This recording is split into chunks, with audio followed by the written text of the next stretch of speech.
은퇴 시기 전후로는 이런저런 불안과 다양한 감정이 교차하게 되는데요. 더욱이 100세 시대의 은퇴는 새로운 삶을 시작하는 기대보다 걱정이 앞서는 게 사실입니다. 주변에 은퇴하신 분들을 만나보면 다들 한결같이 하는 얘기가 있습니다.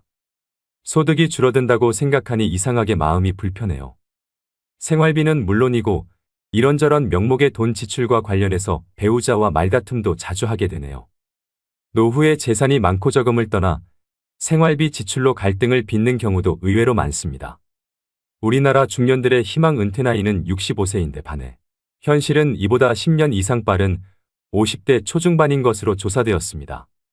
이러한 이유 등으로 노후의 적정 생활비는 평균 369만 원이지만 실제 현실은 212만 원에 불과했는데요. 더 큰 문제는 우리나라 국민 52% 정도는 노후 준비를 시작도 못한 상황이라 노년기의 생존 리스크에 그대로 노출돼 있는 실정입니다. 이처럼 성공적으로 잘 나가던 사람들도 은퇴를 하게 되면 남은 인생에 대한 불안과 경제적인 압박감으로 마음이 급해져서 돌이킬 수 없는 악수를 두는 경우가 많이 있습니다. 주변에서 말려도 나는 다르다면서 굳이 그 길을 시작하시는 분들이 계십니다. 그래서 오늘은 은퇴 전문가들이 꼽은 은퇴 후에 패인되는 지름길 5가지에 대해 알려드리려고 합니다. 은퇴 후 절대 하지 말아야 하는 첫 번째는 잘 모르는 분야에 절대 투자하지 않기입니다. 아침부터 저녁까지 밤낮 없이 회사에 매여 살다가 갑자기 아침에 갈 곳도 없고 집에 있자니 가족들 눈치도 보이고 무언가를 해야겠다는 생각이 점점 더 사람을 조급하게 만드는데요. 그래서 이 사람 저 사람 만나다가 안 해본 것에 투자하게 됩니다. 은퇴 이후 절대 하지 말아야 할 것 중 첫 번째가 살면서 한 번도 해보지 않은 것에 돈을 투자하는 것입니다. 지금 세상이 너나 할 거 없이 먹고 살기 힘든 세상입니다. 그렇다 보니 어르신들 같이 순진한 퇴직자들의 은퇴 자금과 퇴직금을 노리는 사기꾼들이 천지입니다. 특히 그들이 노리는 사람은 평생 회사라는 테두리 안에서 일만 하느라 바깥 세상 물정을 잘 모르는 사람들인데요. 은퇴했거나 은퇴를 앞두고 있는 노년층 분들은 자기 은퇴 자산이 부족하다고 느끼는 나머지 자신이 잘 알지 못하는 분야에 대한 투자를 공격적으로 그리고 과감하게 하는 경향이 강합니다. 빨리 큰 효과를 거둬야 한다는 강박 때문이라고 생각되는데요. 이 시기에 가장 중요한 포인트는 은퇴 자산을 크게 불리는 것이 아니라 적정한 수익을 거두면서 잘 지키는 것입니다. 투자 사기를 치는 사람들의 언변은 그 누구도 따라갈 수 없습니다. 투자자의 주머니 속에서 돈이 나오게 만들려면 얼마나 말을 잘할까요? 모르는 사람이든 지인이든 상관없이 누군가로부터 귀가 솔깃한 투자 권유를 받는다면 먼저 그 사업이 성공 가능한 것인지 충분히 생각하고 알아보셔야 합니다. 다시 한번 강조드립니다. 은퇴 자금을 지키는 제1원칙은 바로 모르는 분야에 투자하지 마라, 아는 것에 투자하라입니다. 반대로 생각해보면 나 스스로 아는 것이 많다면 남들보다 투자를 할 수 있는 분야가 다양해지고 보다 안정적인 자금 운용이 가능해질 수도 있다는 의미겠지요. 평생 모아둔 노후 자금과 퇴직금을 날린다면 노후의 삶이 무너지는 일입니다. 젊어서야 그 돈 날려도 다시 일어설 시간이 있지만 우린 맨 땅에서 다시 시작하기엔 남은 시간이 너무 빠듯합니다. 그래서 은퇴를 목전에 두고 있거나 하신 경우라도 경제 공부가 반드시 필요한 이유입니다. 은퇴 후 절대 하지 말아야 하는 두 번째는 준비 안 된 창업하지 않기입니다. 은퇴 후 재취업의 대안으로 창업을 고려하는 경우가 많습니다. 은퇴 후 마냥 놀 수는 없으니 뭐라도 빨리 하고 싶은 마음은 10분 이해하지만 그렇다고 무작정 사업을 시작하시면 안 됩니다. 창업은 취업보다 훨씬 더 많은 준비가 필요하고 시간도 그만큼 오래 걸리는데요. 은퇴 후 재취업이 어려운 상황에서 평생 모아두었던 노후 자금을 창업 비용으로 투자하게 됩니다. 그렇지만 대부분의 사람들은 창업 아이템이 독창적이지 못하고 벼락치기로 준비하다 보니 쉽게 의지하는 것이 바로 프랜차이즈입니다. 한 집 건너 한 집이 치킨집 커피숍이 된 이유이지요. 더 큰 문제는 이처럼 창업률이 높은 업종이 폐업률도 높다는 점입니다. 은퇴 후 창업은 자아 실현이나 꿈을 이루기 위한 경우도 있겠지만 대부분은 생계가 목적입니다.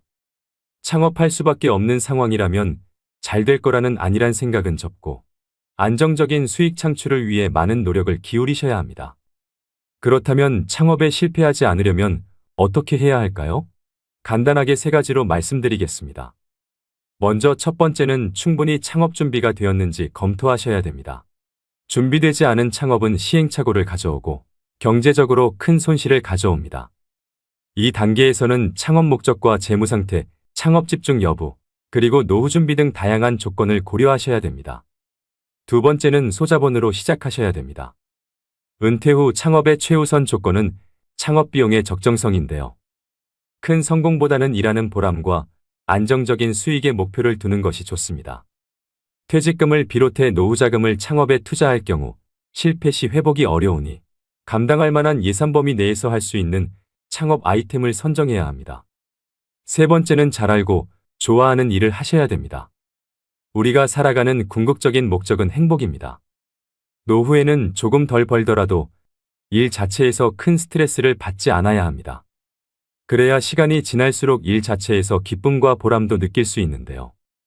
단순히 남들이 하니까 또는 너무 유행을 타는 업종을 선택하기보다는 자신에게 강점이 있고 오랫동안 지속 가능한 업종을 선택하는 것이 좋습니다. 창업 준비 전 반드시 확인해야 될 세 가지를 말씀드렸는데요. 이렇게 준비해도 생기는 게 창업 리스크입니다. 그럼에도 나는 정말 내 사업을 해보고 싶다 하시는 분들은 원하시는 사업 업종에서 실제로 일을 해보시는 걸 추천드립니다. 커피 가게를 열고 싶으시면 커피 가게 아르바이트부터, 편의점을 차리고 싶으시면 편의점 아르바이트부터, 그렇게 1, 2년 정도 실제 현장은 어떤지, 자신이 생각하는 만큼의 수익 구조가 가능한지 직접 경험해 보시고, 그래도 해야겠다는 확신이 생길 경우에 자기 사업을 시작해도 늦지 않다고 생각합니다. 은퇴 후 절대 하지 말아야 하는 세 번째는 욕망을 자극하는 말에 귀 기울이지 않기입니다. 지금 이 순간에도 수없이 많은 분들이 질 나쁜 사기를 당하고 있습니다. 특히 그 돈이 은퇴 노후 자금이라면 더더욱 안타까움을 더할 수밖에 없는데요. 은퇴 후에는 사회와 단절되어 현실감이 떨어지거나 순간적인 인지부조화 등으로 판단력이 취약해질 수 있기 때문에 사기꾼의 표적이 되기 쉽습니다. 사기꾼들은 사람의 욕망을 자극합니다. 좋은 차, 비싼 옷과 번듯하게 차려진 사무실로 사람의 마음을 흔들고 욕망의 불을 지핍니다. 어르신들의 노후 불안감을 이용하는 천하의 나쁜 사람들이지요. 그렇다면 어르신들이 속기 쉬운 금융사기 수법의 특징에는 어떤 게 있을까요? 금융감독원에서 2년간 어르신들에게 접수된 피해 신고 제보 건 중 자주 발생하는 사기 수법 특징 3가지를 공개하였습니다. 첫째는 오프라인 투자 설명회를 활용합니다. 디지털 기기에 익숙하지 않은 어르신들은 온라인보다 오프라인 투자 설명회를 선호하시는 경우가 많습니다. 이러한 특성을 이용해서 사기 업체들은 전국 각지에서 투자 설명회 등을 개최하여 전도유망한 사업을 진행하고 있다며 어르신들을 현혹하는데요. 사업은 주로 일반인들이 검증하기 어렵거나 생소한 내용인 경우가 대부분입니다. 둘째는 평생연금처럼 확정 수익을 지급한다고 현혹합니다. 노후 대비가 되어 있지 않거나 미래 현금 흐름이 불확실한 어르신들이 표적입니다. 실제로 일정 기간 동안은 약속한 확정 수익을 지급하며 믿음을 주어 지급한 배당금도 재투자로 이끌어내는 방식을 사용한다고 합니다. 셋째는 모집수당을 미끼로 유인합니다. 어르신들은 주로 오랜 기간 신뢰를 쌓아온 지인 또는 가족 등의 말을 별다른 의심 없이 믿고 투자한다는 점을 이용하여 업체들은 고객의 모집수당을 주면서 주변 지인, 가족 등에게 투자를 권유합니다. 이는 전형적인 불법 피라미드 다단계 방식이라고 볼 수 있습니다. 고수익에는 항상 그에 상응하는 높은 위험이 따른다는 평범한 진리를 명심할 필요가 있습니다. 고수익 무위험의 확실한 투자처가 존재한다면 업체 혼자 수익을 독차지하려고 하지 절대로 불특정 다수를 대상으로 모집수당 등을 지출하면서 투자금을 모집하지 않겠지요. 결국 돈은 스스로가 관리해야 합니다. 조언은 어때? 그 조언을 판별하고 결정하는 것은 그 돈을 사용하는 본인이 현명하게 행동해야 합니다. 각자도생이란 단어를 들어보셨을 겁니다. 너무 차가운 단어로 느껴질 수 있겠지만 젊어서든 늙어서 나중에 오든 결국 이 돈의 관리는 자기 자신의 수많은 고통과 고민 속에서 나오는 결과물이라고 생각합니다. 부자의 4가지 능력 중에는 그 돈을 유지하는 능력이 있는데요. 돈을 벌고 모으는 능력도 중요하지만 돈을 유지하는 능력은 반드시 배우고 지니셔야 됩니다. 은퇴 후 절대 하지 말아야 하는 4번째는 무언가를 배우기에 늦었다고 생각하지 않기입니다. 노후 준비를 망치는 또 다른 생각은 무언가를 배우기에는 늦은 때라고 인지하는 것입니다. 중장년이시라면 100세 시대에 이제 겨우 반을 사신 것뿐입니다. 머리가 굳고 습득이 느리기 때문에 혹은 이 나이에 배우는 것은 큰 의미가 없다는 생각을 하는 경우가 많은데요. 요즘엔 노후 연령이 늘어나는 만큼 제2의 직업이나 취미를 갖는 것이 매우 중요합니다. 나는 딱히 하고 싶은 취미도 일도 없다 하시면 국가지원제도를 활용해서 자격증을 따보시는 것도 방법인데요. 은퇴 후 남성 중장년들이 가장 많이 취득하는 자격증인 지게차 운전 자격증과 굴삭기 자격증은 60대, 70대까지도 현역으로 일하시는 분들이 계십니다. 그럼 50대 중반이나 후반의 자격증을 따도 10년은 더 일할 수 있다는 얘기겠지요. 은퇴 후 취미나 소일거리 없이 남은 인생을 보내는 것은 스스로를 힘들게 하는 길입니다. 100세 이상 사신 분들에게 인생의 가장 황금기가 언제냐고 물었을 때 대부분의 어르신들이 60에서 80세였다고 대답했다고 합니다. 우리 인생의 황금기는 아직 오지도 않았습니다. 하지만 은퇴 후에 그저 뒷방 늙은이로 방에서 TV나 보면서 노후의 시간을 소비한다면 그 시간들을 우리 인생의 황금기로 만들지 못할 겁니다. 그 시간들을 어떻게 보내느냐에 따라 여러분 인생의 후반전이 달라질 수 있습니다. 오히려 노년의 시기는 치열한 성과에 집중하는 대신 삶의 의미를 완성할 수 있는 최적의 때입니다. 몸보다 마음이 먼저 늙는 사람들이 있습니다. 여러분들이 아직 젊다는 걸 잊지 마시고 새로운 도전을 두려워하시지 말길 바랍니다. 자신이 정말 좋아하는 일을 찾아 은퇴 이후에 건강한 노후를 누리시는 것도 필요합니다. 은퇴 후 절대 하지 말아야 하는 5번째는 자식에게 재산 증여를 절대 서두르지 않기입니다. 80년대는 은퇴자의 70%가 자녀에게 생활을 의탁했지만 오히려 지금은 자녀 리스크라는 말까지 생겨날 만큼 자녀가 자산은커녕 노후의 리스크가 될 수 있는 현실인데요. 현역으로 일하는 동안 노후 대비에는 소홀하고 자녀에게 너무 많은 비용을 쏟은 경우를 말합니다. 또 노후 자금은 어느 정도 마련해 놨다고 하더라도 자녀 리스크를 관리하지 못하면 노후 설계에 실패할 수밖에 없다는 얘기이기도 하지요. 여러분들 주변에도 그런 분들이 계실지 모르겠지만 제 주위에는 일찍이 자식에게 전 재산을 넘기고 노후를 딱하게 살고 계시는 분들이 몇몇 있는데요. 젊어서는 상가도 여러 개 가지고 부유하게 사셨던 분이셨습니다. 그런데 그분 남편분이 돌아가시고 나서 재산을 미리 자식들에게 증여를 하면서 문제가 발생했습니다. 그 과정에서 자식들끼리도 서로 더 가지려고 싸움이 나서 지금은 그 자식들끼리도 서로 안 보고 산다고 합니다. 자기 살던 집까지 큰아들 명의로 넘겨줬는데 재산 넘겨받고 나서 부모를 안면몰수 해버리더랍니다. 할머니가 집에서 구박을 받다 받다 나중에 아들 딸집 전전하다가 이제는 그마저도 여의치 않아서 혼자 방 하나 얻어서 청소일 하시면서 사신다고 합니다. 재산 증여뿐만 아니라 자식 사업자금이니 결혼자금이니 하면서 과도하게 자녀를 지원하는 분들이 계십니다. 자식이 사업하는데 돈이 급하다고 자신이 살고 있는 집을 담보로 대출을 받아준다든가 자식 번듯하게 결혼시키려고 노후자금으로 모아둔 돈 탈탈 털어 자식에게 주시면 안 됩니다. 자식은 나이가 60, 70을 먹어도 자식이라고 남들보다 더 챙겨서 시집 장가 보내고 싶은 마음도 알겠고 사업자금 쪼들여서 고생하는 거 보면 어떻게든 도와주고 싶은 마음도 알겠지만 자신이 가진 재산을 올인하시는 건 절대 안 됩니다. 물론 자녀를 리스크라고 부르는 주장에 동의하시지 않는 분들도 계시겠지만 한 번쯤은 생각해 보셔야 되는 현실적인 문제입니다. 자식 사랑에도 절제가 필요합니다. 자녀 리스크를 줄일 수 있는 가장 기본적인 방법으로 모든 것을 책임져 주려고 하기보다는 자녀 스스로가 한 사람으로 성장하도록 지켜보면서 도와주는 역할 정도를 감당하고 부모도 정서적 경제적으로 계속 노후를 준비하셔야 됩니다. 오히려 빨리 선을 그어주어야 그 안에서 자기의 길을 준비할 수 있게 됩니다. 그리고 그 이상 해주지 못하는 것에 대해서 부모가 미안해할 필요도 없습니다.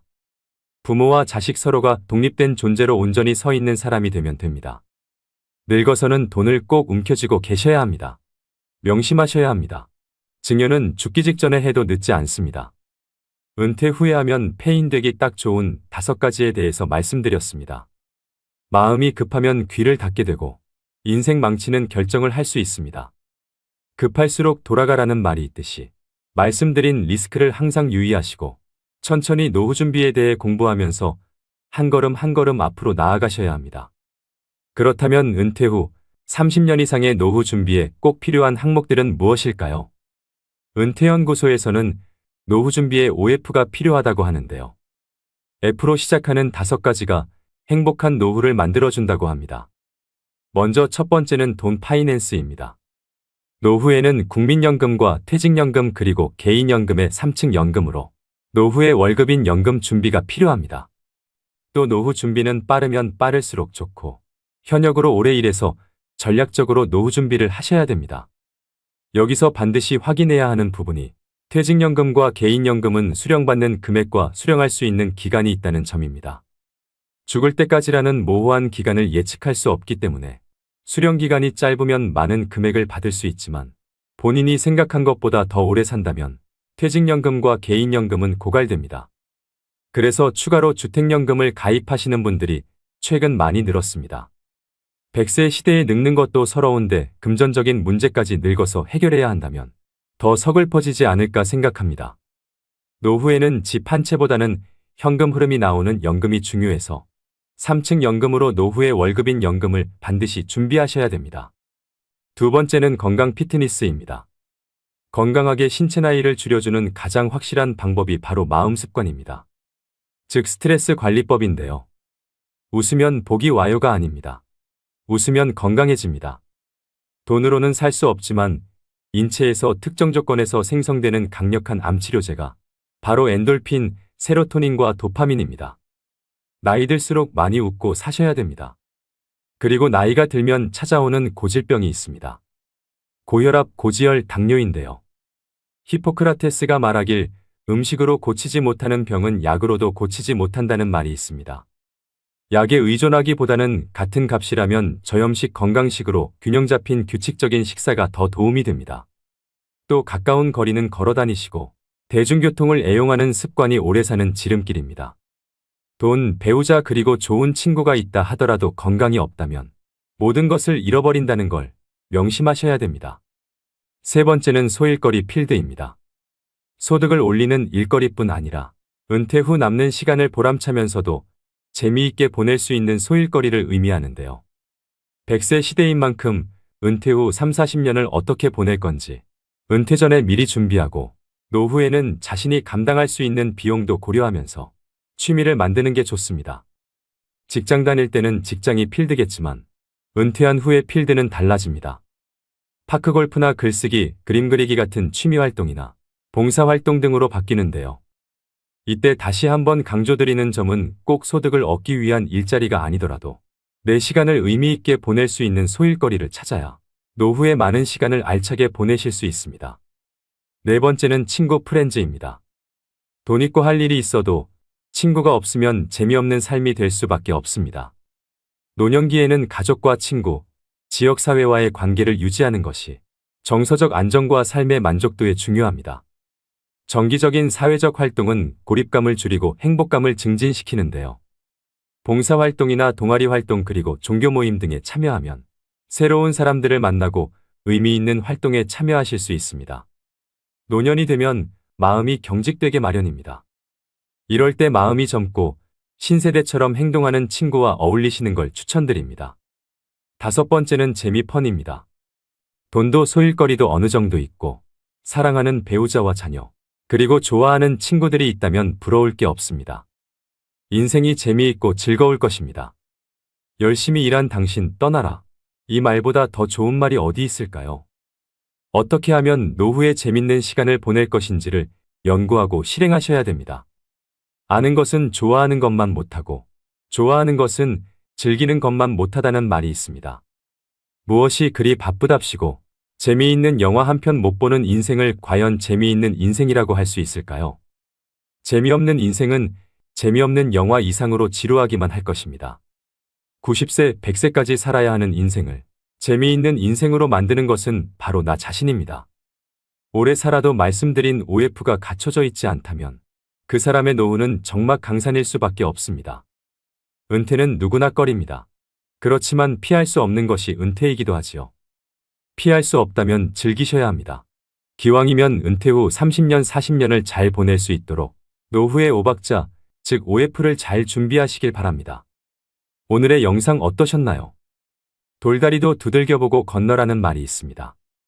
100세 시대는 긴 여정인 만큼 무조건 돈만 보고 무리한 재취업이나 공격적인 투자를 하기보다는 건강을 해치지 않고 할 수 있는 일인지 또 좋아하는 일인지를 꼼꼼히 따져보고 노후 준비를 시작하셨으면 좋겠습니다.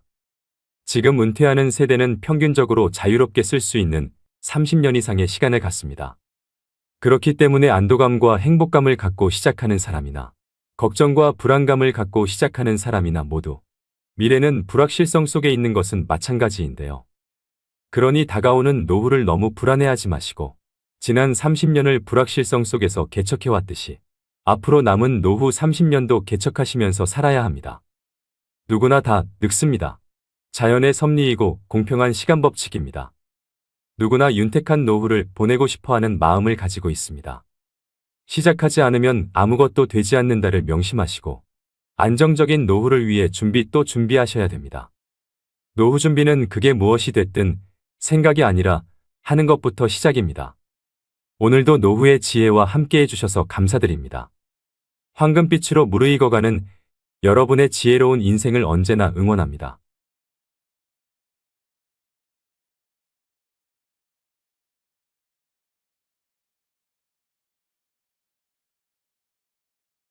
만약 여러분의 나이가 이미 건강 수명을 넘어 80세에 이르렀다면 어떻게 사는 게 바람직할까요? 지금은 100세 시대라고 할 만큼 수명이 길어진 것은 기쁜 일일 수도 있겠으나 실은 조금 걱정되는 점도 있습니다. 왜냐하면 많은 고령자들이 오래 살아야 한다는 강박에 사로잡혀 있기 때문인데요. 여러분은 다음 문항을 보시면 어떤 생각이 드시나요? 사실은 먹고 싶지만 건강에 해롭다니까 참는다. 몸을 움직이기 힘든데 건강을 위해 무리하여 운동한다. 효과를 느끼지 못하면서도 오래 살려는 마음에 계속 약을 먹는다. 전부 맞는 이야기라고 생각되시나요? 나이가 들수록 건강에 해로운 건 피하고 건강에 이로운 것은 꾸준히 실천하는 게 당연하다는 생각이 드는데요. 하지만 건강을 위해 했던 이러한 일들이 80세가 넘은 사람이라면 전부 자제할 필요도 무리할 필요도 없다고 합니다. 그래서 오늘은 우리의 일반적인 상식과는 다른 이야기를 해보려고 합니다. 80세의 벽이라는 책이 있는데요. 저도 50대인데다 부모님 두 분 모두 80대시다 보니 관심이 가더라고요. 그래서 이 책을 읽어보니 지금까지 부모님을 대했던 저희 태도는 순전히 내 관점이었구나 하는 반성을 하게 됐습니다. 또 일반적으로 알고 있었던 상식을 뒤집는 부분들이 많아서 앞으로 노후를 생각해야 되는 우리 50대, 60대 분들에게도 도움이 되겠구나 싶어 이 책을 소개해 드립니다. 현재 남성의 평균 수명은 82세, 여성은 88세입니다. 이 평균 수명은 앞으로 점점 더 증가해서 인생 100년, 100세에 가까워질 것입니다. 그렇지만 아무리 오래 살 수 있다고 해도 건강 수명이 늘지 않으면 누군가의 손길을 필요로 하거나 침대에서 생활해야 하는 기간만 길어질 뿐입니다. 그 기간은 현재 남성이 9년, 여성이 12년입니다. 건강하지 못해도 오래 살고 싶다라고 생각하는 사람도 있을 테지만 가능하면 힘차고 건강하게 살아야 됩니다. 80세 이후는 70대와는 완전히 다릅니다. 어제까지 가능했던 일이 오늘은 안 되는 상황을 수없이 맞닥뜨립니다. 컨디션 난조를 겪는 일도 잦아집니다. 무거워서 드는 것조차 못하게 되는 암담한 순간을 맞게 되는 나이입니다.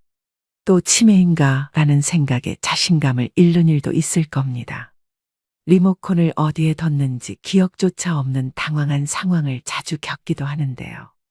배우자나 가까운 사람의 죽음을 경험하면서 하루아침에 고독이나 절망에 사로잡힐지도 모릅니다. 순식간에 생로병사의 거대한 벽이 거친 파도처럼 덮쳐오는 것이죠. 이처럼 80세의 거대한 벽을 제대로 넘지 못하면 노년의 생활은 말 그대로 지옥이 되는 건데요. 반대로 말하면 우리가 이 80세의 벽을 잘 넘게 되면 행복한 20년의 노후를 보낼 수 있다는 얘기이기도 합니다. 여러분은 행복한 노후와 불행한 노후, 어느 쪽을 선택하시겠습니까? 오늘은 이 책을 바탕으로 80세의 벽을 잘 넘는 방법을 6가지로 나눠서 소개해 드리겠습니다. 80세의 벽을 넘어서는 방법 첫 번째. 자식보다 배우자가 낫다. 나이 들어 함께 여생을 보내고 싶은 누군가가 생긴다면 재혼도 행복의 선택지 가운데 하나가 될 수 있는데요.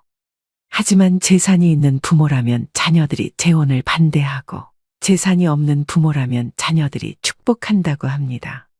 왜 그럴까요? 재산이 있으면 어차피 상대방의 목적은 재산이니까라며 자신에게 돌아올 유산의 몫이 줄기 때문에 반대하고, 반대로 재산이 없으면 좋은 사람을 만나서 참 다행이에요. 외롭지 않고 행복한 노후를 보낼 수 있겠어요라고 한다고 합니다. 하지만 머릿속 한구석에는 부모님의 돌봄을 기대하는 계산도 들어있기 때문이죠. 70대 전반까지는 재혼이사가 있으면 자녀들을 설득해서 재혼하는 사람도 많지만 이처럼 80대가 되면 자녀들의 반대에 꺾이는 사람이 늘어납니다. 그래서 결국 재혼을 포기하고 외롭게 지내다가 노쇠해져서 돌봄을 받으며 생활하게 되죠. 그렇다고 재혼은 반대라고 했던 자녀가 돌봄을 책임지는 것도 아닙니다. 나이 들어서 병들고 아프면 자식들은 소용없고 결국 배우자밖에 없습니다. 실제로 어떤 연구에 따르면 60대 이상을 대상으로 조사한 결과 배우자와 함께 하는 사람들이 가장 행복감을 느끼고 삶에 더 많은 가치를 부여하며 살고 있다고 하는데요. 그래서 아무리 자식이 효도를 한다고 해도 배우자만 못하다는 겁니다. 내가 외롭고 아플 때 옆에서 지켜주는 사람은 배우자지, 가까이 살아도 쉽게 얼굴도 안 보여주는 자식들이 아니라는 겁니다. 몸이 아파서 급하게 보호자와 동행해서 병원을 방문해야 되는 일이라도 생긴다면 매번 자식들에게 부탁하기도 눈치 보입니다. 또 멀리 살고 있다면 급한 일이 있을 때 큰 힘이 못 됩니다. 미운정 고운정으로 같이 살고 있는 배우자만큼 남은 인생의 소중한 동반자는 없다는 얘기입니다. 그러니 배우자가 살아있을 때 서로에게 최선을 다하며 지내야 합니다. 만약 여러분에게 물려줄 정도의 자산이 있다고 하더라도 추억을 만드는 데 쓰거나 자기 행복을 위해 쓰도록 해야 됩니다. 80세가 넘은 고령자는 지금 당장 병이 들고 움직이지 못하게 된다 해도 전혀 이상할 것이 없습니다. 내일 죽게 될지도 모를 일입니다. 그러니 후회 없는 시간을 보내야 합니다. 물론 자녀를 위해 재산을 남기는 그 자체에서 행복감을 느끼시는 분들도 있으실 겁니다. 하지만 노후의 최고 자산은 추억입니다. 서서히 몸이 약해지고 행동 반경이 좁아지다가 결국 마지막에는 침대에서 보내는 날이 많아집니다. 이때 버팀목이 되어주는 것이 바로 그때 참 즐거웠는데라는 추억들입니다. 재산을 자녀에게 남기기 위해 자신이 하고 싶은 일을 참는 것만큼은 절대 하지 말아야 합니다. 80세의 벽을 넘어서는 방법 두 번째. 할 수 있는 일은 포기하지 않는다. 이제 80세가 됐으니 무리하지 말아야지 하면서 그동안 해왔던 일들을 그만두시는 분들이 많습니다. 하지만 가지고 있는 능력을 유지하는 것은 80세의 벽을 넘기 위해 꼭 필요한 자세인데요. 스스로 할 수 있는 일들을 제대로 안 하고 멈추는 순간 순식간에 늙고 세상과 이별할 수 있습니다. 그래서 80대가 돼도 운전면허증을 반납하지 마시고 운전이 가능하면 계속 하시라고 권해드립니다. 고령자는 인지기능이 저하되어 운전하면 위험하다라고 단정짓는 행위는 완벽한 차별이라고 생각되는데요. 20살 대학생이 고급 외제차를 타고 고속도로를 폭주하다가 사망사고를 내면 큰 뉴스거리가 되지 않지만 80의 남성이 경자동차로 아내를 병원에 데리고 가다가 사고를 내면 비난을 받습니다. 실제로는 24세 미만의 운전자가 사고를 내는 비율이 더 높은데도 고령자에게만 위험 딱지를 붙이고 있습니다. 80대가 교통사고를 내면 언론에서는 큰일이라는 식으로 기사를 냅니다. 이러한 사회 분위기와 더불어 나이 들어 운전면허증을 자진 반납하면 지원금을 주는 제도가 있다 보니 면허증을 반납하시는 분들이 많습니다. 하지만 아직 충분히 운전을 할 수 있는데도 허둥지둥 면허를 반납할 필요는 없습니다. 반납해버리고 나면 6년 후에 돌봄을 받게 될 위험이 2.2배나 증가한다고 하는데요. 이처럼 건강을 위해서라도 가능하다면 운전을 계속 하셔야 됩니다. 운전뿐만 아니라 80대에도 배우고 싶은 것이 있다면 적극적으로 배우셔야 하고요. 건강한 노후 생활을 보내는 가장 중요한 방법 중 하나가 노후에도 배움을 지속하는 건데요. 80세가 넘었다고 집에만 계시는 것은 수명을 단축시키는 가장 안 좋은 방법입니다. 마음 맞는 친구를 만나든 취미 생활을 즐기시든 무언가에 흥미를 가지고 몰두하시는 것이 좋습니다. 80세의 벽을 넘어서는 방법 세 번째, 참지도 말고 무리하지도 말자. 80세가 넘어 사망한 사람을 부검하면 대부분 몸에서는 암이, 뇌에서는 알츠하이머 병변이 발견된다고 합니다. 하지만 생전에 이러한 사실을 몰랐던 사람도 적지 않습니다. 나이가 들면 몸에 여러 개의 병의 씨앗을 지니고 살아갈 수밖에 없습니다. 병의 씨앗이 언제 싹을 틔울지는 아무도 알 수 없는데요. 오늘은 건강하다가도 노년에는 당장 내일 환자가 되기도 하고 눈을 뜨지 못할 수도 있습니다. 그렇기 때문에 80세가 넘으면 현실을 그대로 받아들이고 내일 당장 생이 끝난다 해도 후회가 남지 않는 시간을 보내시는 것이 가장 중요한데요. 80 이후 참거나 무리하지 않기는 후회 없는 노후를 만드는 가장 중요한 방법입니다. 저희 어머니는 맵고 짠 자극적인 음식을 좋아하시는데요. 건강을 생각해서 제발 드시지 말라고 잔소리를 많이 하는데 그때마다 먹고 싶은 걸 먹지 못하시니 스트레스를 많이 받으시더라고요.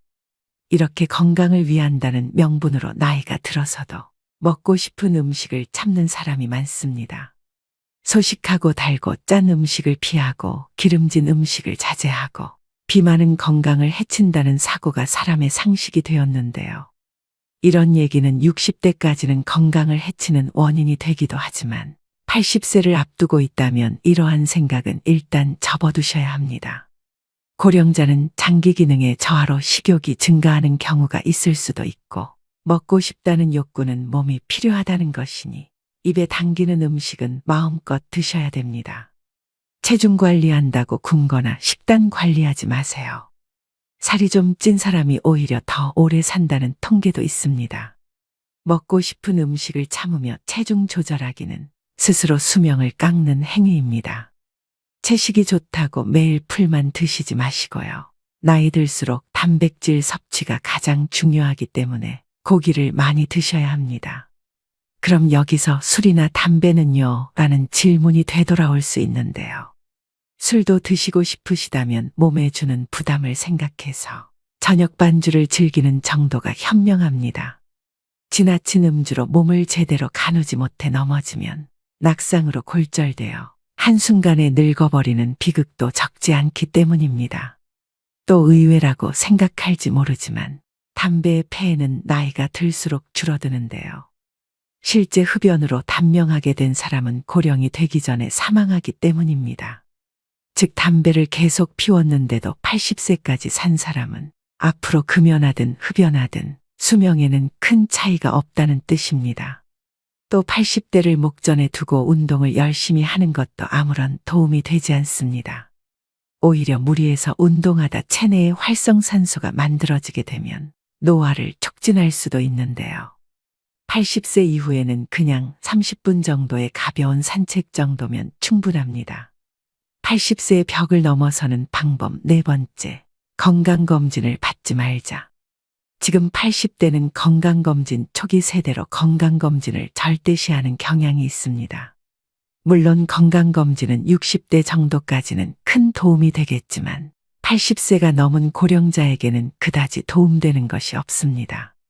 80대를 목전에 두고 건강검진을 받아보면 정상으로 나오는 수치보다 비정상으로 나오는 수치가 더 많은 것이 일반적입니다.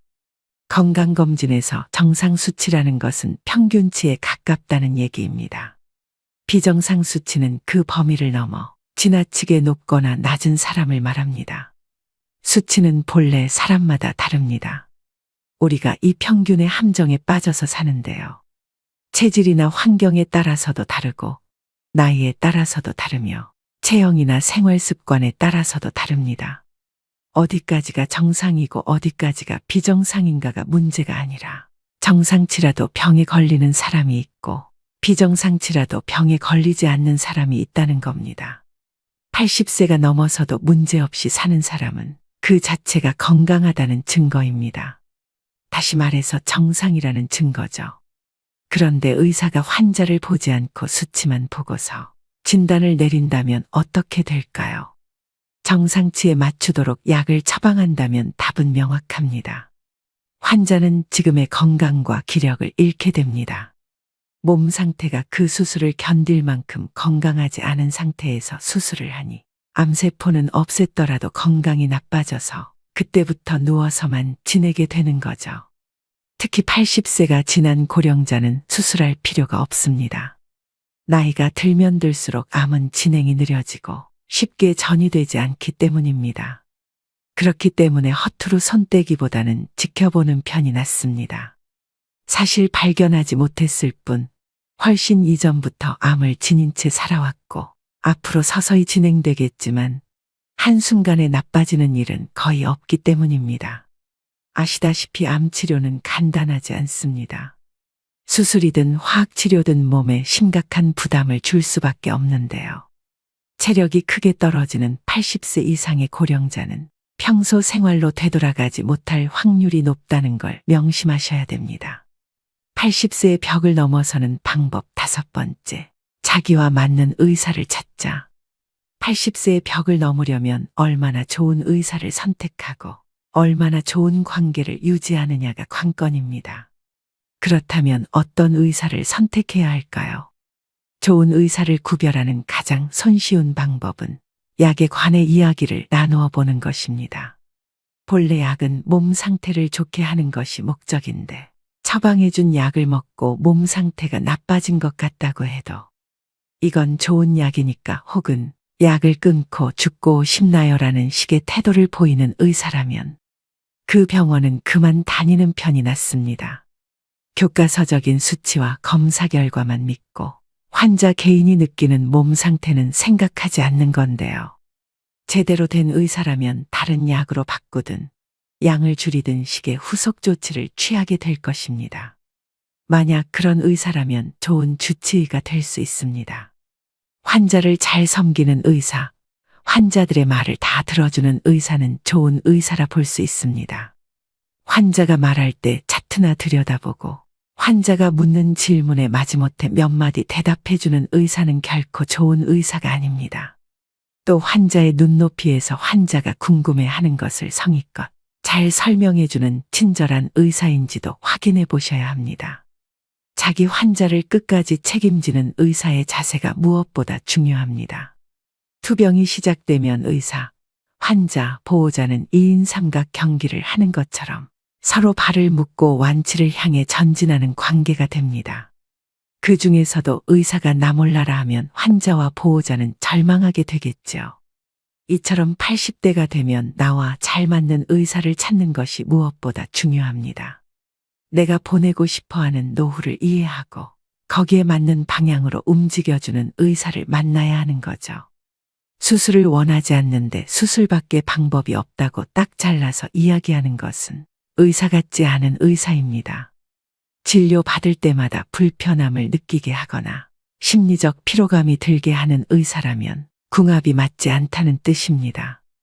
나와 맞지 않는 의사에게 진찰받는 것은 말년에 지옥행 버스에 오르는 격이죠. 80세를 맞이하는 고령자에게 병원과 의사는 매우 가까운 존재입니다. 소중한 내 몸을 믿고 맡길 수 있는 의사를 만나는 것은 행운이라고 할 수 있습니다. 그렇기 때문에 조금 더 젊은 50대, 60대부터 이 병원, 저 병원 다니면서 널리 알려진 명의보다 나만의 명의를 찾는 일이 중요합니다. 80세의 벽을 넘어서는 방법 6번째. 약은 최소한으로 먹자. 나이 들수록 여기저기 안 아픈 곳이 없는데요. 그러면 병원 진료도 장기별로 과마다 진료를 받게 됩니다. 여러 과를 돌면서 진료를 받게 되면 문제는 많은 양의 약으로 드러납니다. 예를 들면 검사 결과 혈압이 높다며 순환기내과에서 혈압 강화제를 처방합니다. 거기다 혈당치가 높다는 사실을 알게 되면 내분비내과에서도 약을 주게 되는데요. 각기 다른 전문의에게 약을 처방받았더니 다량의 약을 복용해야 하는 상황이 심심찮게 생깁니다. 또 약의 종류가 많아질수록 중복약을 처방받을 확률도 높습니다. 예를 들어 소화 기능이 떨어지는 경우에는 약의 위장을 보호해주는 위장약이 들어가는데 다른 목적으로 처방된 약들을 함께 복용하게 될 때 위장약이 포함되어 있으면 중복으로 복용하게 되는 셈입니다. 위장약은 위산 분비를 억제해 약을 복용할 때 속쓰림 등을 방지해주지만 과도하게 섭취할 경우에는 장염이나 폐렴 위험이 커집니다. 또 순환기 전문의가 진료를 하고 나서 높은 콜레스테롤 수치를 약으로 낮추면 면역 기능이 저하되고 암이 진행되기 쉬우면서 감기나 독감에도 쉽게 걸립니다. 혈관계 이상으로 죽는 게 아니라 암이 진행되거나 폐렴으로 죽게 될 수 있는 거죠. 이렇게 되면 약이 되는 것이 아니라 독이 될 수도 있다는 사실을 기억하셔야 합니다. 이런 장기별 전문 진료 체계는 60대까지는 효과가 있지만 80대 전후에는 별로 도움이 되지 않습니다. 특히 고령자일수록 많은 약을 함께 쓰면 문제가 됩니다. 물론 꼭 먹어야 하는 약도 있으므로 모든 약을 끊을 수는 없지만 일상생활의 활동 수준을 방해하지 않도록 최소한에 머물러야 합니다. 머리가 아프면 두통약을 먹고 위가 아프면 위장약을 먹으면 됩니다. 필요할 때 필요한 만큼만 먹는 것이 약의 올바른 사용법입니다. 약을 계속 먹어야 오래 산다는 근거는 어디에도 없다는 사실을 기억하셔야 됩니다. 오늘의 영상 어떠셨나요? 80세의 벽은 높고 두꺼우나 벽을 넘는 방법 6가지를 소개해드렸습니다. 종합적으로 강조드리고 싶은 것은 싫은 걸 억지로 참지 말고 좋아하는 일을 하는 것입니다. 아무리 후회해도 지난 날은 돌아오지 않습니다. 내일 일은 아무도 모릅니다. 내일은 내일의 바람이 붑니다. 그것이 인생입니다. 그러므로 자신의 인생을 있는 그대로 받아들이기만 하면 됩니다. 어떤 것이라도 두려워하거나 걱정하지 마세요. 원하는 일을 하고 먹고 싶은 음식을 먹고 만나고 싶은 사람을 만나고 하고 싶은 말을 하면서 살면 됩니다. 이것이 행복한 노후와 불행한 노후를 가르는 기준입니다. 불량 노인이어도 됩니다. 사람 좋은 척하면 건강이 불량해집니다. 여태까지 사람들의 눈치를 살피고 사양하느라 하고 싶은 일을 참으며 살아오셨을 겁니다. 그런데 80세가 넘어 참거나 무리하게 되면 몸과 마음이 지치고 건강이 나빠집니다. 지금까지 애쓰고 고생하며 살아왔으니 앞으로는 원하는 대로 살아보셔야 합니다. 80세가 넘은 고령자라면 그렇게 살아도 됩니다. 인생에는 다양한 의미의 오르막과 내리막이 있지만 오르막에서도 내리막에서도 행복은 생각하기 나름입니다. 행복이란 무엇인가에 대한 답은 사람마다 다르겠지만 최고의 행복은 다름 아닌 즐기는 능력이 아닐까 싶습니다. 즐길 수 있어야 진정한 100세 인생입니다. 80세의 벽을 넘어서 앞으로 20년 하루하루 새로운 도전을 즐기셨으면 좋겠습니다. 오늘도 노후의 지혜와 함께 해주셔서 감사드립니다. 황금빛으로 무르익어가는 여러분의 지혜로운 인생을 언제나 응원합니다.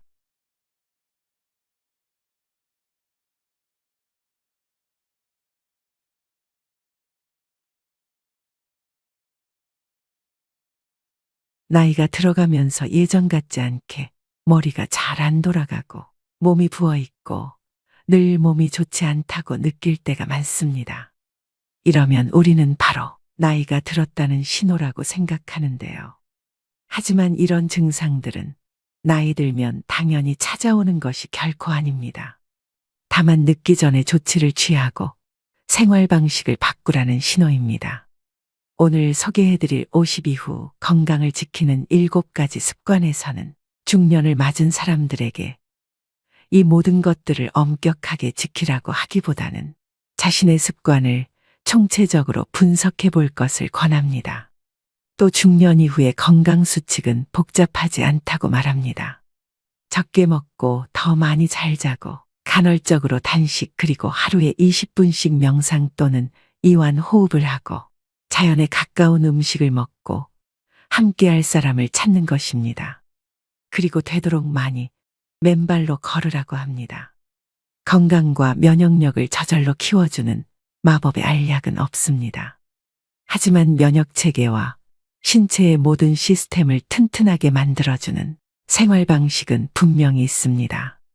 길어진 인생 후반전을 어떻게 나이 들어가느냐는 자신에게 달려 있습니다. 이제 나를 위해 바꾸셔야 됩니다. 50 이후 건강을 지키는 7가지 습관 바로 시작하겠습니다. 소식은 기본 중의 기본이다. 건강하게 나이 들기 위한 가장 중요한 원칙은 무조건 적게 먹는 것이다. 45세 정도가 되면 우리 몸은 예전만큼 많은 칼로리를 필요로 하지 않는다.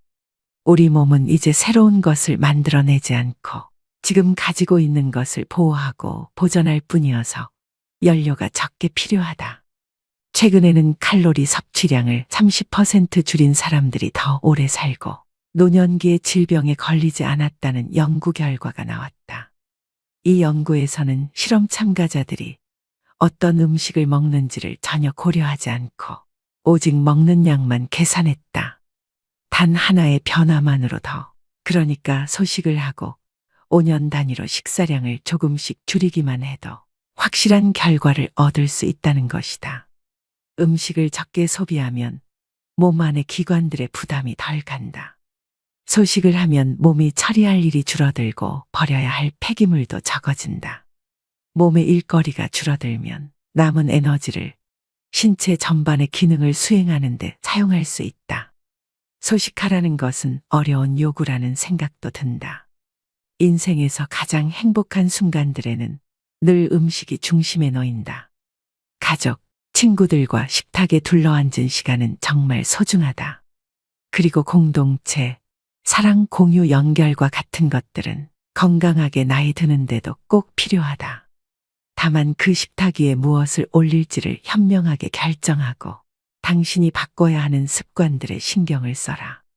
혹시 특정한 친구들을 만날 때마다 과식을 하는가? 아니면 직계 가족과 함께 할 때라든가 술을 마실 때는 어떤가? 당신이 누군가에게 음식을 먹일 때는 어떻게 하고 있는가? 자녀 양육에서 음식은 중요한 자리를 차지하지만 아이들이 자랄수록 하루 3끼의 식사 외에도 중요한 일이 많아진다. 어쩌면 당신은 일정한 시각에 무조건 식사를 하지 않아도 되고 자신의 필요에 맞춰 그리고 나이에 맞춰 생활할 여건을 갖춘 사람인지도 모른다. 당연한 말이지만 칼로리를 줄이는 효과적인 방법 중 하나는 탄수화물과 정제탄수화물을 줄이는 것이다. 빵, 파스타, 밥과 같은 흰색 음식은 기본적으로 영양소가 적을 뿐만 아니라 몸에 해로울 수도 있다. 컬리플라워는 여기에 포함되지 않는다. 대부분의 사람은 나이가 들면 탄수화물을 잘 소화하지 못한다. 그래서 고령층의 당뇨 발병률이 높은 것이다. 탄수화물은 몸 안에 들어오면 당으로 바뀐다. 심각한 문제가 아닐 수 없다. 당뇨 위험을 낮추려면 영양가 없는 탄수화물 음식을 줄이고 영양이 풍부한 음식을 먹어야 한다.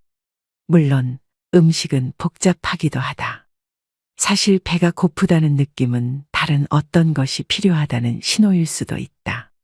재미있는 일, 애정, 온도, 신선한 공기, 잠, 아니면 그냥 물이 필요한 것인지도 모른다. 소식이란 당신의 몸에 민감하게 주의를 기울이는 습관적인 행동이다. 집에 들어가자마자 정말 배가 고픈 것인지 생각해 보지도 않고 부엌으로 달려간다를 경계하는 것이다. 먼저 배가 80% 정도 찰 때까지만 먹는다는 단순한 규칙을 지켜보라. 공복을 채우는 것과 바지 단추를 풀어야겠다고 느낄 만큼 배부르게 먹는 것은 다르다. 이것 하나만 지켜도 삶이 달라진다.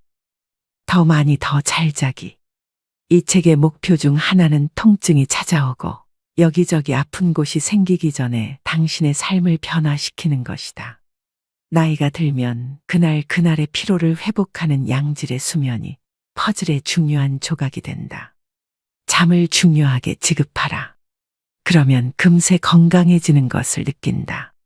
우리가 나이 듦의 징후로 생각하는 증상의 대부분은 우리의 몸이 규칙적이고 더 많은 그리고 더 좋은 휴식을 필요로 한다는 신호에 지나지 않는다. 밤에 잠을 못 이루거나 중간에 자꾸 깨더라도 포기하지 마라. 문제를 살피면서 의식적으로 밤잠을 잘 자기 위한 대책을 세워라. 이것은 단순히 저녁 시간을 어떻게 보내느냐의 문제가 아니다. 밤 시간의 습관과도 관련되는 문제다. 아침에 일어나자마자 밖으로 나가서 햇빛을 쬐라. 그러면 당신의 생체 리듬이 자연의 주기에 맞춰진다. 낮에는 활기 있고 해가 지면 활력이 떨어지다가 밤에는 잠이 온다. 아침 시간에는 명상을 하라. 아침 명상은 밤잠에 긍정적으로 작용한다. 운동도 마찬가지다. 낮 시간에 유산소 운동을 하면 밤에 더 쉽게 잠이 든다. 꿈을 꾸는 시간인 렘 수면 시간과 깊은 잠을 자는 시간이 모두 충분해야 한다. 비렘 수면이라고 불리는 깊은 잠을 잘 때는 두뇌 활동이 거의 일어나지 않는다. 바로 이때 몸 안에서 회복이 진행되고 뇌의 노폐물 시스템이 작동해 단백질과 기타 독성 물질을 제거한다. 잠을 푹 자지 못해 비렘 수면이 부족하면 글림프 시스템이 제 기능을 수행하지 못하고 그 결과 노폐물이 뇌 안에 쌓여 흐릿하고 몽롱한 기분으로 생활하게 된다. 대다수 사람들은 7시간에서 9시간 수면을 취할 때 몸 상태가 최적이 된다.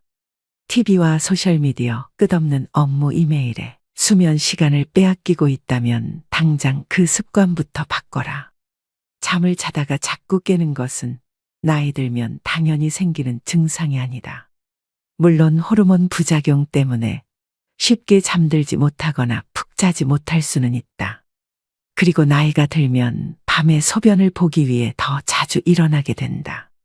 하지만 조금만 노력하면 잠깐 깼다가도 쉽게 다시 잠들 수 있다. 설탕은 정말로 줄여야 한다. 나이가 든 사람에게 설탕은 아주 해롭다. 설탕은 면역 체계를 약화시킨다.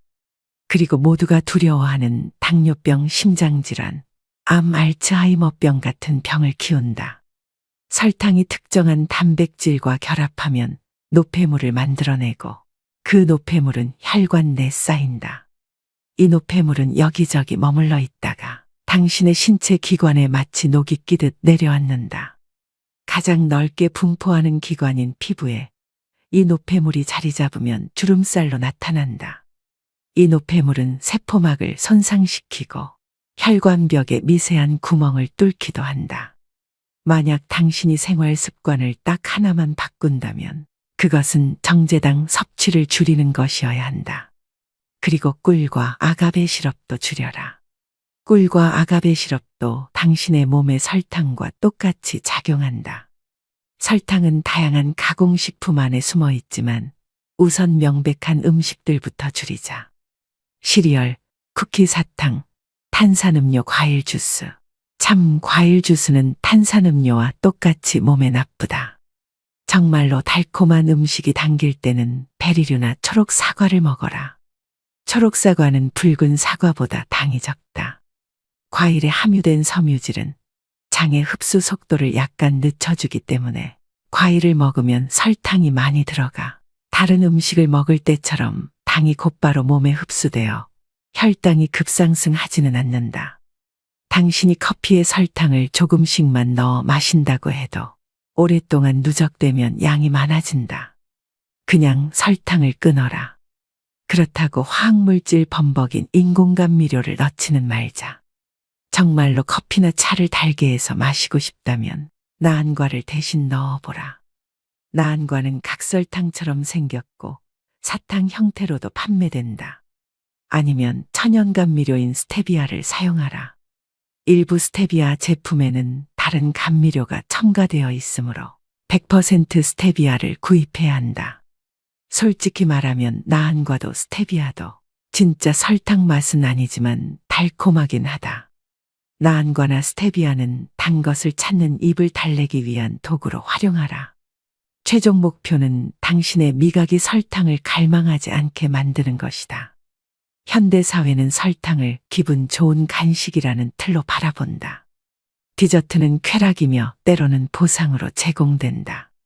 그러나 사실 설탕은 몸에 상이 아닌 벌을 준다. 그리고 설탕을 끊기가 그토록 어려운 이유는 그것이 약물이기 때문이다. 설탕은 코카인이나 헤로인과 똑같이 뇌의 특정 영역을 자극하는 중독성 물질이다.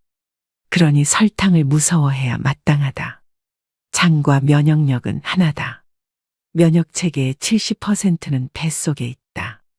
나이가 들수록 장내 마이크로바이옴은 몸을 건강하게 유지하는 것이 중요해진다. 좋은 박테리아의 종류가 많아야 하고 나쁜 박테리아의 수는 적어야 한다. 우리 몸 안의 작은 미생물 생태계가 망가지면 우리의 섬세한 장벽이 약해져 몸 전반에 심각한 문제를 일으킬 가능성이 있다. 장벽은 몸과 외부 세계, 음식, 벌레, 독성 물질이 위험이 있는 것 사이의 1차 방어벽이다. 장벽은 무엇이 우리의 시스템 안으로 들어와도 되고 무엇이 들어오면 안 되는지를 결정한다. 따라서 장벽을 잘 보호하는 것이 건강을 지키는 열쇠다. 마이크로바이옴이 건강하지 못하고 균형이 깨져 있으면 연약한 구조로 이루어진 장벽이 느슨해져서 미세한 틈이 생긴다. 그러면 박테리아 독성 물질 그리고 완전히 소화되지 못한 음식물이 이 틈을 통해 혈관으로 새어나갈 수 있다. 이것은 장누수라 불리는 현상으로 무시무시한 이름만큼이나 실제로 더 해롭다. 혈관으로 새어 들어온 입자들은 몸속에 어디에서 염증을 일으킬지 모른다. 이것은 모두 몸속에서 일어나는 일이지만 그 결과는 심각하다. 장누수가 발생하면 관절 통증, 피부 발진, 심한 기분 변화, 불안, 우울감, 눈으림, 브레인포크, 머리에 안개가 낀 것처럼 멍하면서 인지 기능과 집중력, 주의력 등이 저하되는 상태, 호르몬 문제로 이어질 수 있다. 장누수는 면역력을 떨어뜨리고 자가 면역 문제를 악화시킨다. 우리가 나이 탓으로 돌리는 증상의 상당 부분은 사실 마이크로바이옴이 균형이 깨진 결과다. 그리고 이것은 개선할 여지가 있는 문제들이다. 시작은 식단 조절이다. 가공 처리되지 않은 신선한 유기농 식품을 먹어라. 항생제와 호르몬을 주입한 동물성 식품을 멀리하라. 글리포세이트와 같은 독성 제초제가 뿌려진 농산물도 멀리하라. 당신의 몸에 프리바이오틱스, 마늘, 양파, 아스파라거스 등 발효식품을 날마다 공급하라. 잠을 잘 자고 수분을 충분히 섭취하고 명상을 하고 항생제는 꼭 필요할 때만 사용하고 식도염 증상을 완화하는 처방약 같은 위장약을 장기간 복용하지 마라. 다시 말해 일반적으로 웰니스의 좋은 생활 습관들은 중년 이후 장 건강과 면역력을 유지하는 데 더 큰 도움이 된다. 날마다 많이 움직여라. 중년 이후의 운동은 정형화된 운동만을 의미하지 않는다. 중년 이후 운동은 날마다 일상생활을 하면서 아침부터 저녁까지 최대한 많이 움직이는 것이다. 신체 활동을 즐기는 사람이 되자. 온종일 활동적으로 생활하는 것이 헬스클럽에서 1시간을 보내는 것보다 이롭다. 특히 헬스클럽에서 1시간을 보내지만 낮에는 책상에 앉아 있고 밤에는 소파에 앉아 있는 경우라면 물론 헬스클럽에서 하는 운동도 좋다. 하지만 건강하게 나이 들기의 진정한 비결은 기회가 있을 때마다 몸을 움직이는 것이다. 신체 활동은 활력과 민첩함을 유지하는 것 외에도 스트레스와 우울감을 덜어주고 순환을 촉진해 수면의 질을 높여주며 면역 회복력을 키워 만성질환 발병 확률을 낮춰준다. 중년 이후에는 운동에 각별히 신경을 써야 하는데 강도 높은 운동을 하기보다는 운동의 빈도를 높이려고 노력해야 한다. 유감이지만 당신의 몸은 이미 쇠약해지고 있다. 우리 모두가 그렇다. 40세쯤 되면 근육이 성장태세에서 보전태세로 전환한다. 그러면 이때는 무엇에 집중해야 할까? 근육을 최대한 유지하는 것이 중요하다. 무엇보다 부상을 예방해야 한다. 우리의 핵심 모터는 몸에 해를 입히지 말자가 되어야 한다. 나이가 들수록 치유하는 능력이 떨어지기 때문이다. 당신의 몸은 늘 바쁘다. 몸은 건강을 유지하기 위해 항상 수리하고 일상적으로 닳거나 찢겨지는 부분을 수리한다. 바깥 세상과 우리가 먹는 음식에 들어있는 세균과 독성 물질을 처리하고 기능을 원활히 수행하기 위해 열심히 움직인다. 예를 들어 당신이 발목을 삐었다면 일상적으로 신체를 유지하는 데 사용되는 에너지의 일부가 발목으로 가야 한다. 당신의 몸은 그 발목을 고치기 위해 요소와 소염작용을 하는 영양소들을 생산해야 하고, 그러는 동안 몸의 다른 필수적인 회복 능력은 그만큼 줄어들게 마련이다. 나이가 들면 자원도 감소하기 때문에 몸을 보호하는 것이 현명한 일이다. 다치지 않도록 조심하는 것은 몸 전반의 건강을 유지하기 위해 꼭 필요한 긍정적이고 적극적인 활동이다. 중년 이후 신체 활동의 관건은 몸의 변화에 맞추어 운동 계획을 짜는 것이다. 덜 격렬한 운동을 선택하고 몸의 어떤 부위가 아프면 그 운동을 멈춰라. 생각보다 많은 사람이 통증을 무시하고 운동을 계속한다. 이런 태도는 건강하게 나이 드는데 도움이 안 된다. 나이에 적응하고 기꺼이 후퇴하고 변화를 시도하는 편이 훨씬 낫다. 달리기를 할 때마다 통증을 느낀다면 자전거 타기로 바꿔보라. 자전거를 못 타게 되면 수영을 하라. 고난이도 요가 동작을 했더니 몸이 아프면 그런 동작은 하지 마라. 물론 어려운 일일 수도 있다. 사람들은 자신의 운동 능력에 애착을 가지고 있으며 그 운동 능력을 자신의 정체성의 일부로 간주하기 때문이다.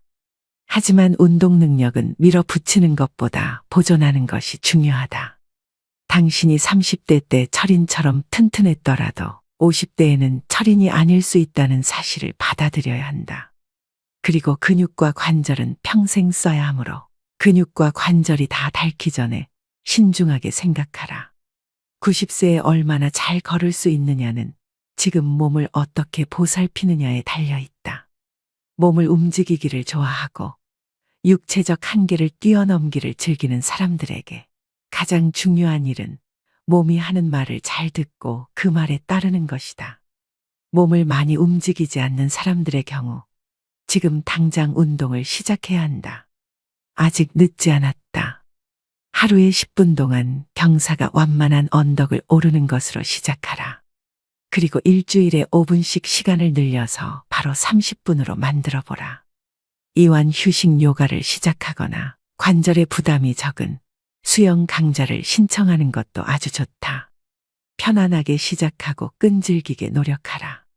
당신을 활동적인 사람으로 변화시키는 일은 그리 오래 걸리지 않으며 힘이 많이 들지도 않는다. 그리고 중년 이후의 삶을 사는 우리 모두에게 하루 내내 움직일 기회를 찾아보고 기쁜 마음으로 움직이자. 조금 일찍 지하철을 타고 일찍 내려 사무실까지 걸어가거나 버스에서 한두 정류장 앞에 내려 집까지 걸어보라. 건물의 위층으로 올라갈 때는 엘리베이터를 타지 말고 계단을 이용하라. 내려갈 때는 하지 마라. 계단을 내려가거나 언덕을 내려가는 운동은 무릎에 부담을 진다. 점심시간을 신체활동 시간으로 바꿔보라. 가능하다면 야외에서 신선한 공기를 들이마시며 쉬어라. 반드시 힘이 많이 되는 운동을 할 필요는 없다. 자주 꾸준히 실행 가능한 활동을 하라.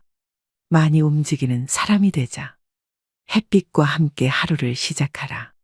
생체 리듬은 우리의 몸의 하루 24시간의 변화를 자연과 연동시키는 장치라 할 수 있다. 생체 리듬은 건강관리에 도움이 된다. 그리고 우리는 독한 화학물질이 들어있을 수 있는 선크림으로 햇빛을 차단해야 한다고 알고 있지만 사실 햇빛은 건강에 유익하다. 항상 뭔가를 발라서 햇빛을 막을 필요는 없다. 밖으로 나가서 얼굴에 햇빛을 느껴보고 계절이 허락한다면 팔과 다리도 날마다 햇빛에 노출시켜라. 밤에 잠이 잘 오도록 하는 비결 중 하나는 자연광과 함께 하루를 시작하는 것이다. 아침 햇빛은 당신의 몸에 잠을 깨라는 신호를 전달하고 수면 호르몬인 멜라토닌 분비를 중단하고 당신의 생체 시계를 조정해서 낮 시간에는 활기를 얻고 밤에는 차분해지도록 해준다. 식사 시간도 생체 시계에 지대한 영향을 미친다. 신체 대사의 리듬을 생각하면 가장 크지만 식사는 한낮에 해야 한다.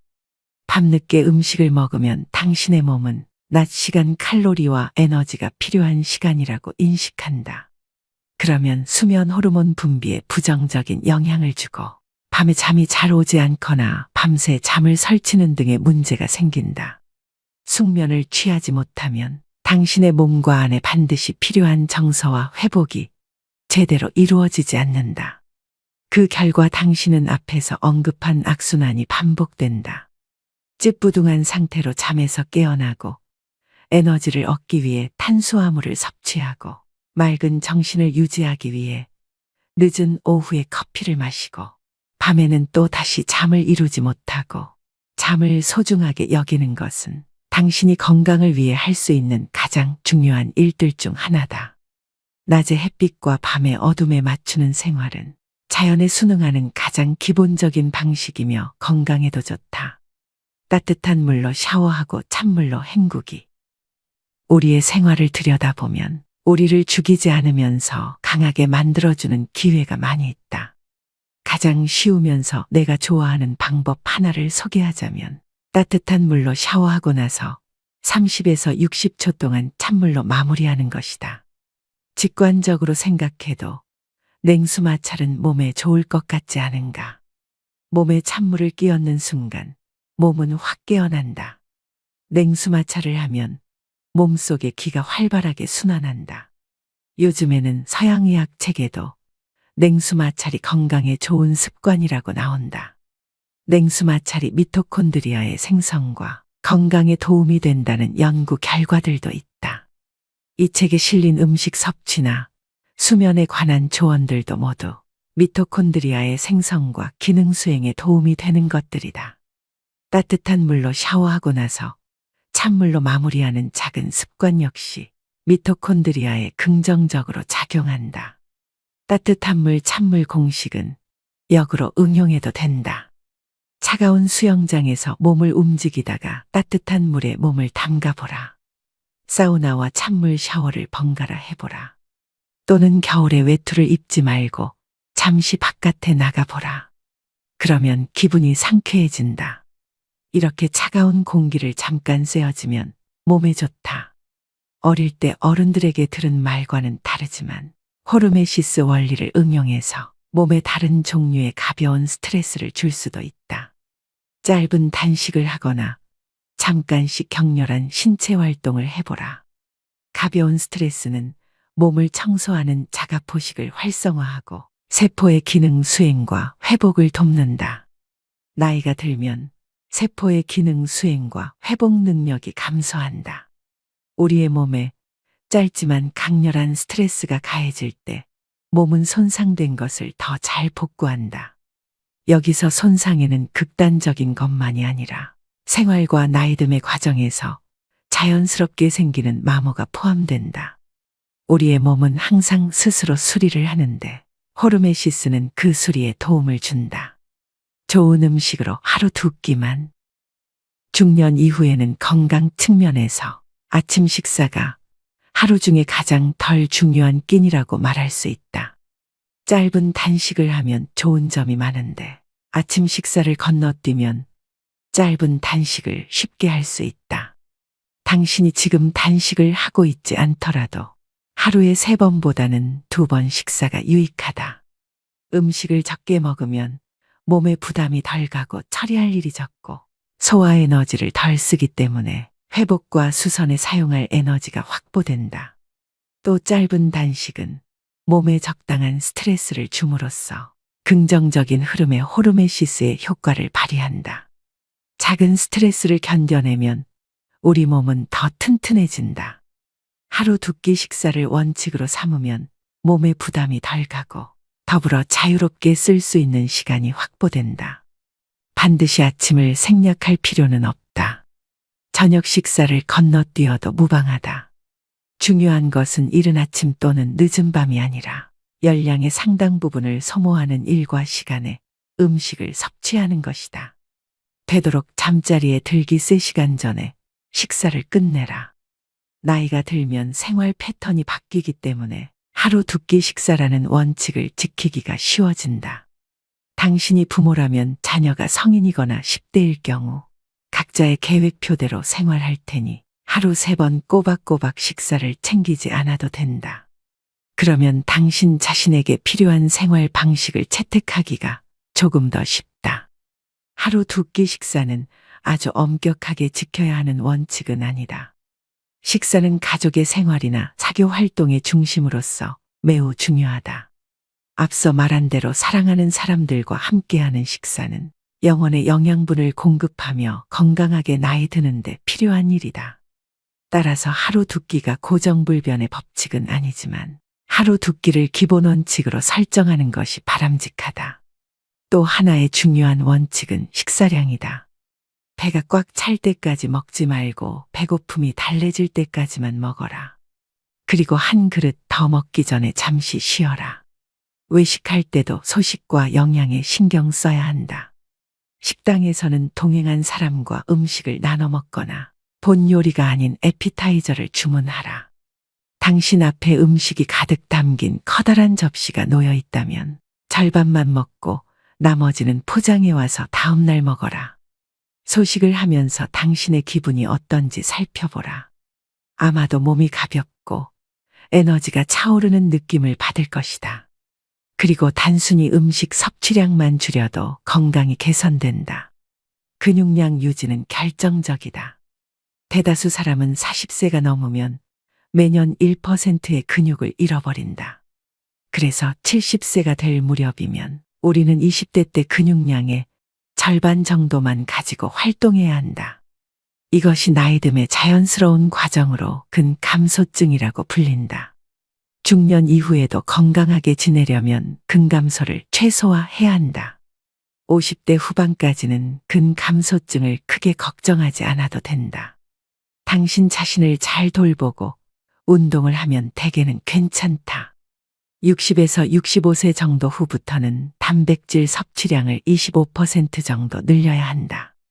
설령 동물성 단백질 섭취량이 늘어난다 하더라도 퍼즐의 다른 조각은 근력 운동이다. 일상생활에서 끌기와 물건 들어올리기 같은 저항성 운동을 하면 근육량을 유지하는 데 도움이 된다. 근력 운동이란 단순히 뭔가를 들어올리는 운동이 아니다. 근력 운동은 저항성이 있는 모든 활동을 가리킨다. 저항성은 운동용 밴드, 공아령 그리고 자신의 체중, 요가에서 몸을 평평하게 유지하는 플랭크 자세 또는 푸시업의 하강 동작을 생각해보라. 나이가 들면 가벼운 물체를 가지고 연습하는 것이 좋다. 근육이 일을 하지만 관절의 통증이 느껴지지는 않는 안전한 운동을 하라. 다음날 약간 욱신거릴 정도, 물론 관절이 아니라 근육이 욱신거린다면 충분히 열심히 운동한 것이다. 적어도 일주일에 2번은 어떤 방식으로든 근력 운동을 하라. 근력 운동을 강화하라는 것은 유산소 운동을 하지 말라는 뜻이 아니다. 유산소 운동은 근육량을 늘려주지는 않지만 혈액순환을 촉진하고 세포의 미토콘드리아를 배가시키고 근육에 산소를 공급하고 지구력을 키우고 장수 유전자를 활성화한다. 근력 운동과 유산소 운동을 병행하되 최대한 여러 가지 운동을 배합하라. 다양한 운동은 부상을 예방하는 데도 도움이 된다. 부상은 특정 부위에 지속적으로 스트레스가 가해질 때 발생하는 경우가 많기 때문이다. 단백질과 근력 운동은 근육량 유지에 반드시 필요한 조건이지만 그것이 전부는 아니다. 전반적으로 건강한 생활 방식을 유지해야 한다. 염증을 유발하는 음식을 멀리해야 하며 잠을 푹 그리고 충분히 자야 한다. 근육량 유지의 중요성은 아무리 강조해도 지나치지 않다. 근육을 너무 많이 잃어버려서 노쇠해지는 일은 피해야 한다. 그래서 당신이 어떤 운동을 좋아하든 간에 들어올리기, 상체 운동, 등산, 플랭크, 물구나무 서기, 복싱, 수영, 자전거, 스쿼트 등의 운동을 꾸준히 하라. 날마다 기회를 포착해서 저항성 운동을 하라. 가구를 옮기거나 호스를 끌어당기거나 상자를 운반하라. 목적이 있는 행동도 엄연한 운동이다. 이제는 다치지 않는 것이 더 중요하다. 나이가 들면 회복이 어려워지고 회복 속도도 느려진다. 그래서 부상을 예방하는 데 집중해야 한다. 물론 나이 들어서도 땀이 쭉 빠지는 힘든 운동을 즐기고 그런 운동에서 쾌감을 얻는 사람이 있다. 그래도 극한까지 밀어붙이지는 마라. 운동을 지나치게 열심히 하는 것도 몸에는 스트레스로 작용한다. 그리고 스트레스가 너무 많으면 부상으로 이어지거나 면역 체계를 긴장시킬 우려가 있다. 당신이 가진 능력의 80% 선에서 무리가 가지 않게 운동하라. 그리고 당신의 일상생활 중 어떤 행동이 몸을 상하게 만드는 것 같으면 그 행위를 중단하라. 우리는 스트레칭을 충분히 하고 있지 않다. 스트레칭이 부족하면 근육이 경직되고 근막이 수축되어 통증이 생기거나 부상을 입기 쉽다. 스트레칭으로 근육을 유연하게 해주면 관절이 편안해지고 자세가 바로 잡히며 걸음걸이도 가벼워진다. 운동 전에 스트레칭을 하라. 수영을 하든 자전거를 타든 아령 운동을 하든 요가를 하든 간에 시작은 천천히 하라. 몸에 시동이 걸리게 기회를 주어야 한다. 운동을 마무리할 때 더 스트레칭을 하라. 어디가 왜 아픈지를 관찰하라. 우리는 통증과 고통에 금방 익숙해진다. 몸이 스스로를 보호하기 적응하기 때문이다. 당신은 계단을 오르내릴 때 아킬레스건이 너무 많이 늘어나지 않게 하고 무릎에 가해지는 충격을 줄이기 위해 발을 비스듬히 돌리는가? 무거운 물건을 들 때는 어느 쪽 팔을 주로 쓰는가? 당신이 자주 하는 동작과 당신이 놓치고 있는 습관을 관찰하라. 그래서 문제를 회피하지 말고 바로 잡아야 한다. 미봉책을 사용하다 보면 다른 부위를 다치게 마련이니까. 통증은 발에서 시작해서 엉덩이로 올라가고 나중에는 허리와 어깨에 문제가 생긴다. 결국에는 불균형과 불편이 쌓이고 쌓여 문제를 해결하기가 어려워진다. 당신에게 필요한 운동을 잘 선택하면 하나의 부상에 대처하기 위한 행동이 다른 부상으로 이어지는 사태를 방지할 수 있다. 오늘의 영상 어떠셨나요? 나이를 잘 먹는다는 것은 단순한 운이 아니고 복권처럼 임의로 주어지는 혜택도 아닙니다. 그것은 일상생활 속에서 구체적인 선택의 결과물입니다. 여러분이 날마다 하는 일상적인 선택은 전반적인 건강과 신체의 자기보호 능력에 굉장한 영향을 끼치는데요. 최적의 나이듦이란 행복하고 활기차며 앞으로 수십 년 동안 정말 좋아하는 일들을 할 수 있는 것을 의미합니다. 이 책이 여러분의 인생 후반전의 건강 계획에 도움이 되었으면 하는 바람입니다. 이 영상은 책의 일부분만 소개해드렸습니다. 더 많은 정보를 알고 싶으시다면 책 전문을 읽어보시길 추천드립니다. 오늘도 노후의 지혜와 함께 해주셔서 감사드립니다. 황금빛으로 무르익어가는 여러분의 지혜로운 인생을 언제나 응원합니다.